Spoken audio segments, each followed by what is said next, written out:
नमस्कार साथियों, मैं प्रहलाद ज्ञान ज्योति सेवा संस्थान के यूट्यूब चैनल पर आपका हार्दिक स्वागत करता हूं। पिछली कक्षा में आपने और हमने मिलकर राजस्थान की सभ्यताओं की प्रश्नोत्तरी हल की थी, जिसमें हमने मिलकर 25 प्रश्नों के हल किए थे। 25 प्रश्नों को हल किया था। तो देखिए भाग 2 लेके चलते हैं और आगे वाले प्रश्नों का हल करते हैं। तो देखिए 26वां प्रश्न। तो 26वां प्रश्न देखिए, 26वां प्रश्न कहता है, तो 26वां प्रश्न है, निम्न में से राजस्थान की ताम्रयुगीन सभ्यताओं में सबसे प्रमुख सभ्यता कौन सी है। तो देख पा रहे होंगे आप इसके ऑप्शन, आयड़, कालीबंगा, बेराट और बागोर। तो इसका सही उत्तर होगा आहड़। मैंने पिछली कक्षा में आपको बताया था आयड़ सभ्यता उदयपुर में है और आयड़ नदी के किनारे है। आयड़ नदी उदय सागर में गिरने के बाद जब आगे निकलती है तो उसका नाम बेड़च हो जाता है और आयड़ सभ्यता को ही बना संस्कृति भी कहा जाता है। अगले प्रश्न की ओर चलते हैं। तो अगला प्रश्न आप देख पा रहे होंगे, बेराट प्राचीन भारत में किस जनपद की राजधानी थी। देख पा रहे होंगे आप प्रश्न 27वां, बेराट प्राचीन भारत में किस जनपद की राजधानी थी। तो देखिए मत्स्य ऑप्शन पहला, दूसरा ऑप्शन पांचाल, तीसरा चेदी और चौथा है अर्जुनायन। तो इसका सही उत्तर होगा मत्स्य। अगले प्रश्न की ओर चलते हैं। 28वां प्रश्न क्या कहता है। तो देख पा रहे होंगे आप 28वां प्रश्न, विराट नगर में प्रथम उत्खनन किसके नेतृत्व में किया गया। तो विराट सभ्यता है, विराट सभ्यता, उसका प्रथम उत्खनन किसके द्वारा किया गया, जिसका सही उत्तर होगा। उत्तर जानने से पहले एक बार ऑप्शन देख लीजिए आप, Dayaram Sahni, doctor NR Banerjee, DR Bhandarkar, RC Agrawal. इसका सही उत्तर होगा दयाराम साहनी। अब अगले प्रश्न की ओर चलते हैं। 29वां प्रश्न, अब देख पा रहे होंगे 29वां प्रश्न। तो 29वां प्रश्न कहता है, निम्नलिखित में से कौन सी वस्तु आहड़ सभ्यता के स्थलों में संबंधित नहीं है। तो इनमें जो भी वस्तुएं दी हुई है जो आहड़ सभ्यता से रिलेटेड है या नहीं है। तो ऑप्शन देखिए, पहला चावल, दूसरा है कृष्ण लोहित मृदबाण, तीसरा तांबे की वस्तुएं और चौथा है चित्रित धूसर मृतबाण। तो इसका सही उत्तर होगा चित्रित धूसर मृतबाण। अब आगे चलते हैं अगले प्रश्न की ओर। तो अगला प्रश्न देख पा रहे होंगे आप, तीसरा प्रश्न देखिए, आहड़ के विषय में निम्नलिखित कथनों में से कौन सा कथन असत्य है। क्या प्रश्न कह रहा है, आहड़ में जो भी ये कथन दे रखे हैं इनमें से कौन सा कथन असत्य है, यह आपको पता लगाना है। तो देखिए, आहड़ के उत्खनन से मानव जीवन के विभिन्न चरणों पर प्रकाश पड़ता है। दूसरा ऑप्शन कहता है, आवासीय भवनों की नींव ईंटों की होती थी। तीसरा ऑप्शन है, मिट्टी अथवा कच्ची ईंटों से निर्मित भवन अब उपलब्ध नहीं है। चौथा ऑप्शन, आहड़वासी दीवारों में एवं नींवों को मजबूत एवं सौंदर्य युक्त बनाने हेतु मिट्टी में क्वार्ट्ज के टुकड़े एवं चिप्स के सम्मिश्रण का प्रयोग करते थे। तो तीसरे का उत्तर होगा, मिट्टी अथवा कच्ची ईंटों से निर्मित भवन अब उपलब्ध नहीं हैं। अगले प्रश्न की ओर चलते हैं, 31वां प्रश्न की ओर। तो 31वां प्रश्न कहता है, अनाज रखने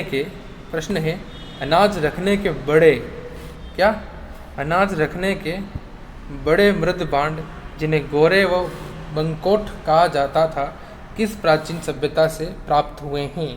तो पहला ऑप्शन है ओजियाना, दूसरा कालीबंगा, तीसरा जोधपुरा और चौथा आहड़। इसका सही उत्तर होगा आहड़ सभ्यता। ठीक है, अगले प्रश्न की ओर चलते हैं। तो अगला प्रश्न देखिए, 32वां प्रश्न, आहड़ संस्कृति सिंधु घाटी सभ्यता के अभिलेख मुख्यतः किस वस्तु पर बने मिले हैं। क्या प्रश्न है, आहड़ संस्कृति सिंधु घाटी सभ्यता यानी कि आहड़ संस्कृति के अभिलेख मुख्यतः किस वस्तु पर बने मिले हैं। तो पहला ऑप्शन देखिए, शिलाओं पर, दूसरा मोहरों पर, तीसरा स्तंभों पर, चौथा ताम्रपत्रों पर। तो इसका सही उत्तर होगा मोहरों पर। अधिकतर सिक्के ही मिले हैं उत्खनन में। तो अगले प्रश्न की ओर चलते हैं। तो अगला प्रश्न कहता है 33वां, निम्नलिखित में से राजस्थान का कौन सा सैंधव स्थल घग्गर नदी के किनारे स्थित है? सभी इसके बारे में अच्छे से जानते हैं। तो देखिए, निम्नलिखित में से राजस्थान का कौन सा सैंधव स्थल घग्गर नदी के किनारे स्थित है? पहला ऑप्शन देखिए किलुंड, दूसरा आहड़, तीसरा पीलीबंगा, चौथा कालीबंगा। तो इसका सही उत्तर होगा कालीबंगा। क्या सही उत्तर इसका? कालीबंगा। अब अगले प्रश्न की ओर जाते हैं। तो 34वां प्रश्न देखिए, देख पा रहे होंगे आप। बौद्ध धर्म से संबंधित पुरातात्विक अवशेष कहाँ से मिले हैं? क्या प्रश्न है? बौद्ध धर्म से संबंधित पुरातात्विक अवशेष कहाँ से मिले हैं? तो पहला ऑप्शन देखिए बेराट, दूसरा नगर, तीसरा नलियासर सांभर और चौथा है कालीबंगा। देख पा रहे हैं आप, 34वें का उत्तर है बेराट। इसका सही उत्तर होगा बेराट। 35वां प्रश्न कहता है आहड़ संस्कृति 35वां प्रश्न कहता है आहड़ संस्कृति के लोग निम्नलिखित में से किस धातु से परिचित नहीं थे? किस धातु से परिचित नहीं थे? ऑप्शन देखिए, पहला ऑप्शन है तांबा, दूसरा चांदी, तीसरा लोहा और चौथा टीन। तो इसका सही उत्तर होगा चांदी। आहड़ सभ्यता के लोग तांबा से भी परिचित थे, लोहे से भी परिचित थे और टीन से भी परिचित थे। अगले प्रश्न की ओर चलते हैं। 36वां प्रश्न क्या कहता है देखिए। 36वां प्रश्न कहता है निम्नलिखित में से किस इतिहासवेत्ता ने कालीबंगा को सिंधु घाटी साम्राज्य की तृतीय राजधानी कहा है? सिंधु घाटी सभ्यता, कालीबंगा को सिंधु घाटी सभ्यता की तीसरी राजधानी किसने कहा है? तो पहला ऑप्शन देखिए G.H. ओझा, दूसरा देखिए श्यामल दास, तीसरा दशरथ शर्मा, चौथा दयाराम साहनी। तो इसका सही उत्तर होगा दशरथ शर्मा। अगले प्रश्न की ओर चलते हैं।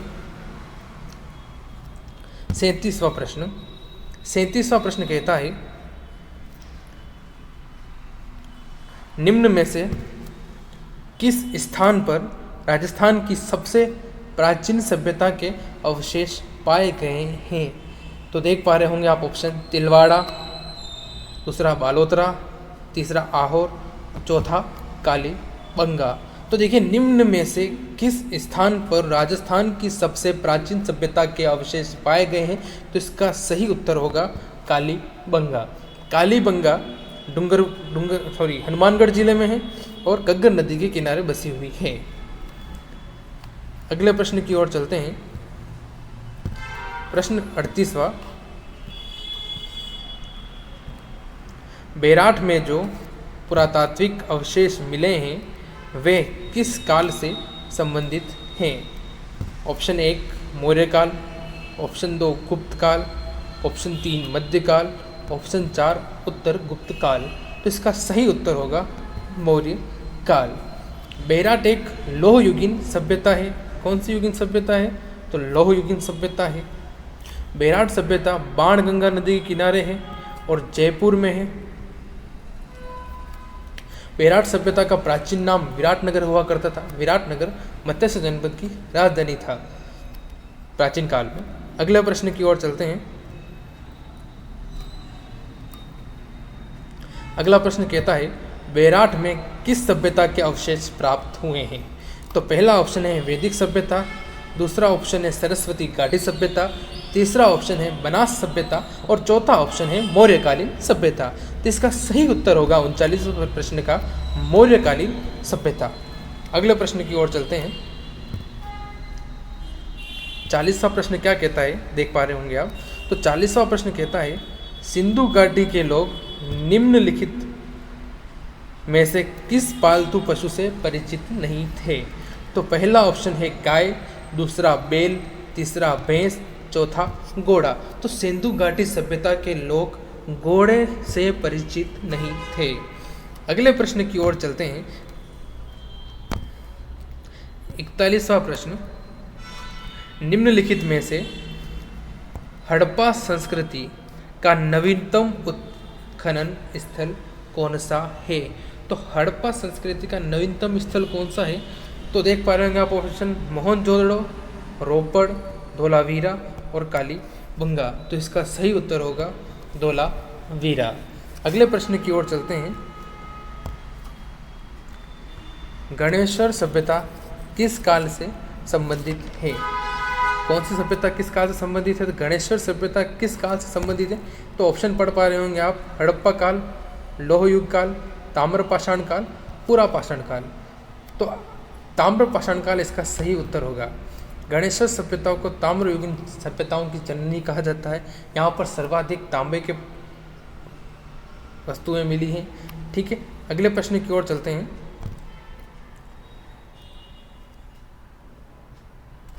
कहाँ के अवशेषों से यह पता चलता है कि विश्व विख्यात सेंधव सभ्यता का राजस्थान में विकास हुआ?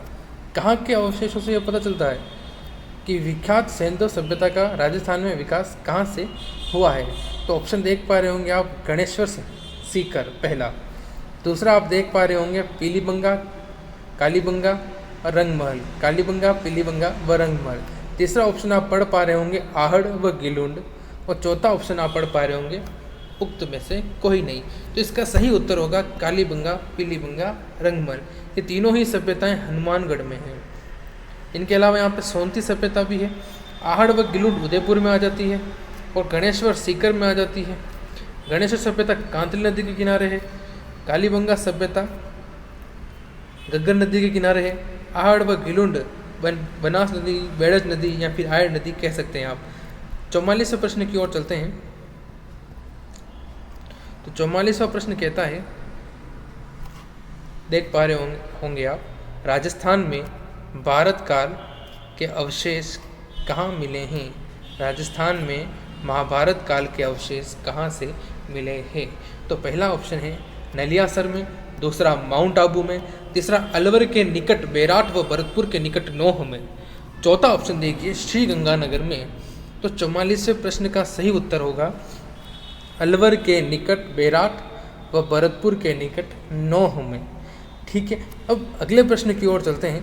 तो 45वां प्रश्न देख पा रहे होंगे आप, क्या कह रहा है, जूम कर देते हैं थोड़ा।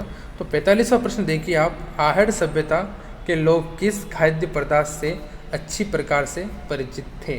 आहड़ सभ्यता के लोग इनमें से कौन से खाद्य पदार्थ से अच्छी तरीके से परिचित थे? तो ऑप्शन देखिए, पहला गेहूँ, दूसरा चावल, तीसरा मक्का और चौथा बाजरा। तो इसका सही उत्तर होगा चावल। चावल से ही पूरी तरीके से परिचित थे। चावल के आहड़ के अलावा, चावल के अवशेष आहड़ के अलावा लोथल और रंगपुर से भी मिले हैं। यह गुजरात में स्थित सभ्यताएं हैं और यहाँ पर जली हुई, लोथल में जली हुई भूसी मिली है चावल की। अगले प्रश्न की ओर चलते हैं। 46वां प्रश्न क्या कहता है, देखिए, पुरातात्विक स्थल रंगमहल कहाँ स्थित है? पुरातात्विक स्थल रंगमहल कहाँ स्थित है? पहला ऑप्शन बीकानेर, दूसरा झालावाड़, तीसरा हनुमानगढ़ और चौथा उदयपुर। तो सभी जानते हैं रंगमहल कहाँ स्थित है, हनुमानगढ़ में। हनुमानगढ़ में कालीबंगा भी है, पीलीबंगा भी है। ये दोनों सभ्यताएं भी यही हैं। कालीबंगा का शाब्दिक अर्थ काले रंग की चूड़ियाँ, पीलीबंगा का शाब्दिक अर्थ पीले रंग की चूड़ियाँ। अगले प्रश्न की ओर चलते हैं। 47वां प्रश्न क्या कहता है, देखिए मैंने अभी बताया था, प्रश्न आ ही गया है। कालीबंगा का शाब्दिक अर्थ है, तो सीधे देखिए उत्तर इसका काली चूड़ियाँ। तो कालीबंगा सभ्यता का शाब्दिक अर्थ क्या है? काली चूड़ियाँ। अगले प्रश्न की ओर चलते हैं। 48वां प्रश्न क्या कहता, देखिए, किस पुरातात्विक स्थल को पूर्व में मालव नगर कहते थे? कौन से पुरातात्विक स्थल को पूर्व में यानी पहले मालव नगर कहा जाता था? तो ऑप्शन देखिए, नगर टोंक, दूसरा ऑप्शन नलियासर सांबर, तीसरा ऑप्शन सुनारी झुंझुनू, चौथा रेड टोंक। अब ऑप्शन देखिए एक बार वापस पुनः, नगर टोंक, नलियासर सांबर, सुनारी झुंझुनू, रेड टोंक। तो इसका सही उत्तर होगा नगर टोंक। अगले प्रश्न की ओर चलते हैं। 49वां प्रश्न, हड़प्पा संस्कृति के एक प्रमुख स्थल कालीबंगा की खोज का श्रेय जाता है। तो देखिए पहला ऑप्शन क्या कहता है, राखलदास बनर्जी, दूसरा है डॉक्टर R.C. अग्रवाल, तीसरा डॉक्टर गोपीनाथ शर्मा, चौथा है एक घोष यानी अमलानंद घोष पूरा नाम। तो इसका सही उत्तर होगा घोष। अगले प्रश्न की ओर चलते हैं। अगला प्रश्न देखिए, प्राचीन गणेश्वर सभ्यता के अवशेष प्राप्त हुए हैं। तो प्राचीन गणेश्वर सभ्यता के अवशेष कहाँ से प्राप्त हुए हैं? तो पहला ऑप्शन देखिए नीम का थाना से, दूसरा श्रीगंगानगर से, तीसरा पलसना से और चौथा रिंगस से। तो सही उत्तर होगा नीम का थाना, जो कि कहाँ स्थित है? सीकर में स्थित है। ठीक है, अब अगले प्रश्न की ओर चलते हैं। तो अगला प्रश्न देख पा रहे होंगे आप, कालीबंगा सभ्यता किस नदी के समीप विकसित हुई? क्या प्रश्न है? कालीबंगा सभ्यता किस नदी के समीप विकसित हुई? तो ऑप्शन देखिए सरस्वती नदी, गंगा नदी, चंबल नदी या उक्त कोई नहीं। तो इसका सही उत्तर होगा सरस्वती नदी। कौन सी नदी? सरस्वती नदी। सरस्वती के उपनाम क्या क्या है? तो गग्गर नदी भी कहते हैं, नट नदी कहते हैं, द्वैश्वती नदी कहते हैं, चौतांग नदी कहते हैं, आदि नाम हैं।